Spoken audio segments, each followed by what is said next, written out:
Sussex dismissed Glamorgan twice in a day to win. In the only day-night game of round 10, it was hard to judge Sussex's up-and-down day 1 performance with bat in hand. At 327 all-out against bottom-side Glamorgan, the performance of the hosts' bowlers could be key to their hopes of a third successive win. Having closed day 1 by bowling Sussex out, it was Selman and Murphy out to open for Glamorgan on day 2. Murphy wasn't in the middle for too long before seeing his stumps removed by Archer, having made just 2. 2 overs later, Archer returned to remove the remaining opener, Selman departing with Glamorgan in shock at 11 for 2. Archer was enjoying his spell with the pink ball, as demonstrated when Khawaja sent his delivery up into the air for a brown catch behind the stumps for a duck.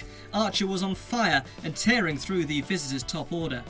The following over saw Robinson get in on the act and put Glamorgan into an even deeper hole. An LBW call seeing Brown exit for a duck, with the Division 2 strugglers now 11 for 4. Carlson was the next man up and was unable to flip the script as Archer charged in and forced the batsman to mistime his effort and send it to the grateful grasp of Salt. Jordan was the next bowler to join in the glut of wickets, his delivery to Lawler caught behind by Brown, with Glamorgan imploding at 34 for 6.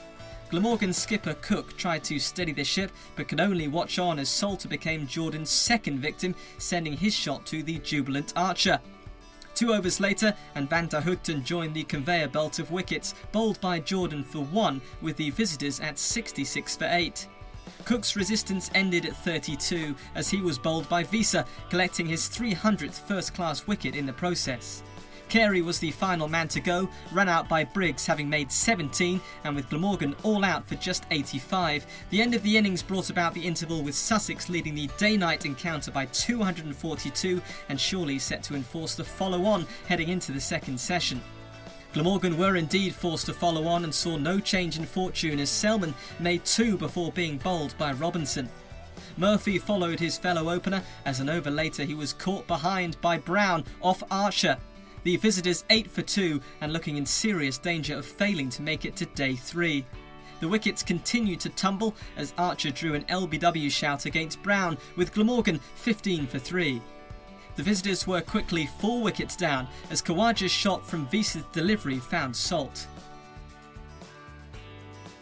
Glamorgan skipper Cook joined Carlson at the crease but could only make 6 before sending a Jordan ball into the air for another Salt catch. 44 for 5 on the board, and the home side looking to wrap up the day-night contest in double quick time. Jordan wasted no time in his next spell, bowling Lawler for 2 and posing the question as to whether Glamorgan would survive past the second session of the day. It looked increasingly unlikely as Carlson's knock of 22 was halted by Robinson, with the visitors 70 for 7. Having faced a large amount of deliveries without doing any real damage, Salter was the next man sent packing, caught behind by Brown off an Archer delivery. With the tea break pushed back due to a seemingly imminent finish, Robinson relieved Glamorgan of their 9th wicket. Van der Hoogten trapped LBW.